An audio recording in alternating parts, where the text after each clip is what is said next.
Mr. Shakespeare, thank you for taking the time to talk with us. To start, could you tell us a little about yourself? With pleasure. I was born in 1564 in the town of Stratford-upon-Avon, England. My father was a glove maker and a local merchant.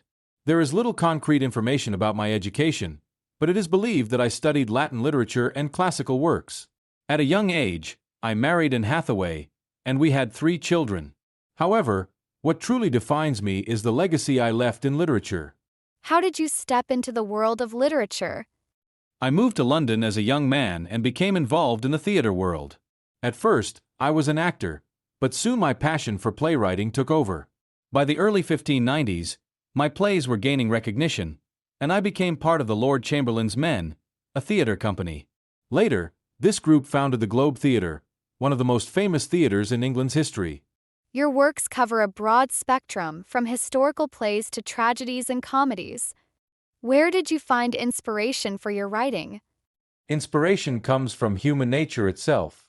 I drew from history, mythology, and even everyday life. For example, my historical plays like Julius Caesar and Henry V were inspired by great events of the past. My tragedies, such as Romeo and Juliet, explore the impact of love and fate, while comedies like A Midsummer Night's Dream emphasize the power of imagination and humor. My goal was always to reflect the complexities of the human soul. Your plays often delve deep into human nature. In your opinion, what is the ultimate purpose of art?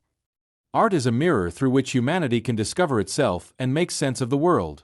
My works reflect this philosophy. I wrote to showcase human contradictions, passions, fears, and hopes. In a tragedy, I wanted the audience to feel sorrow and despair. In a comedy, I wanted them to smile.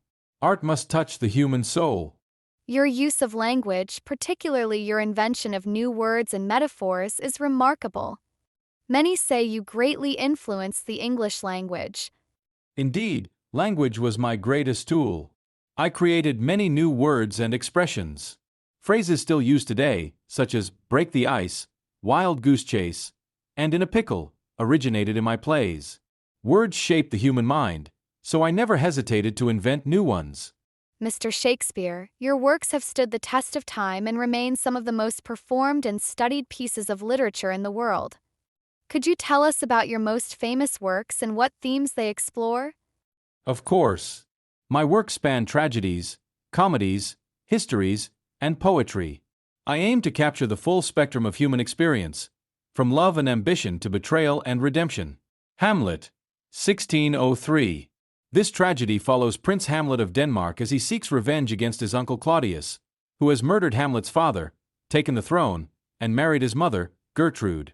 Key themes: revenge, madness, betrayal, mortality, and the struggle with existential questions. Iconic quote: "To be or not to be, that is the question." This line encapsulates Hamlet's deep philosophical inquiry into life, death, and the human condition. Romeo and Juliet, 1597.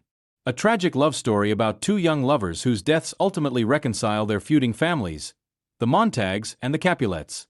Key themes: love, fate, family conflict, and the folly of youthful impulsiveness. Iconic quote: "A rose by any other name would smell as sweet." Juliet's line reflects the idea that love transcends social labels and family names. Macbeth, 1606. A tragedy that delves into ambition and its consequences. Macbeth, a Scottish general, is driven by prophecy and his wife's encouragement to murder King Duncan and seize the throne.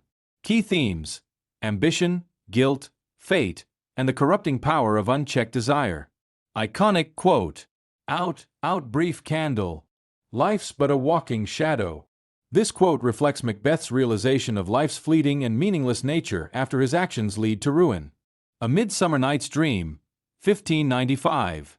A comedy set in a magical forest where fairies manipulate the romantic entanglements of mortals. It is filled with mistaken identities, love potions, and whimsical humor. Key themes: love, illusion versus reality, transformation, and the complexity of human relationships. Iconic quote: "The course of true love never did run smooth." This line highlights the unpredictable and often challenging nature of love. Othello, 1604. a tragedy that explores jealousy, manipulation, and racism. The story follows Othello, a Moorish general in the Venetian army, whose ensign Iago deceives him into believing that his wife, Desdemona, has been unfaithful. Key themes: jealousy, betrayal, racism, and the destructive power of lies. Iconic quote: "Oh, beware, my lord, of jealousy. It is the green-eyed monster which doth mock the meat it feeds on." Iago's line warns about the dangers of jealousy, a sentiment that drives the tragedy forward. Julius Caesar, 1599. This historical tragedy revolves around the conspiracy to assassinate the Roman leader Julius Caesar and the resulting turmoil in Rome. Key themes: power, betrayal, honor, and the consequences of political actions. Iconic quote: "Et tu, Brute?" Caesar's last words signify the ultimate betrayal by his close friend Brutus. The Tempest, 1611.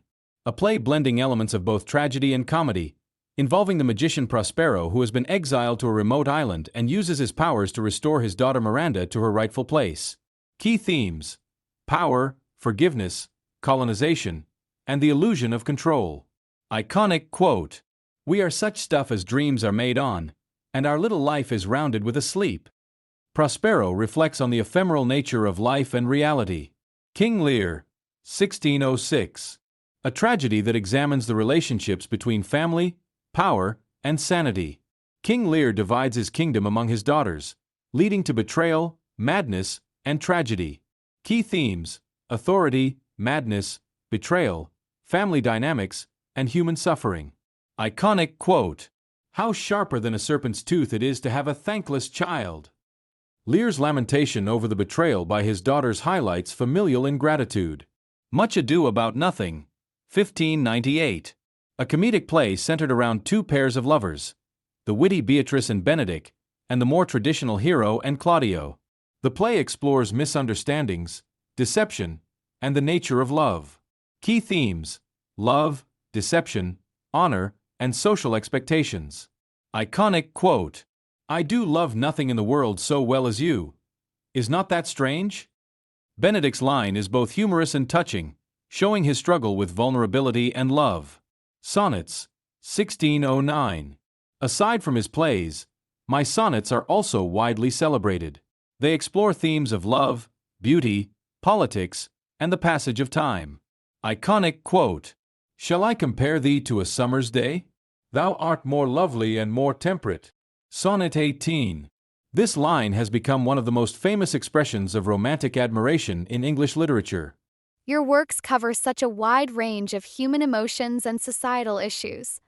What do you think makes them so timeless? Lastly, what do you think about your legacy? Are you surprised that your works are still being read and performed? For a writer, it is an honor to resonate beyond their own time. The fact that my works still influence people today proves that human nature has not changed much. What matters most to me is that people continue to explore their inner worlds through my works. Art is immortal because it is a reflection of the human spirit. I believe it is because they explore universal themes. Human nature does not change. Love, jealousy, ambition, power, and the quest for meaning are as relevant today as they were in my time. I aim to hold a mirror up to nature, showing life in all its complexity.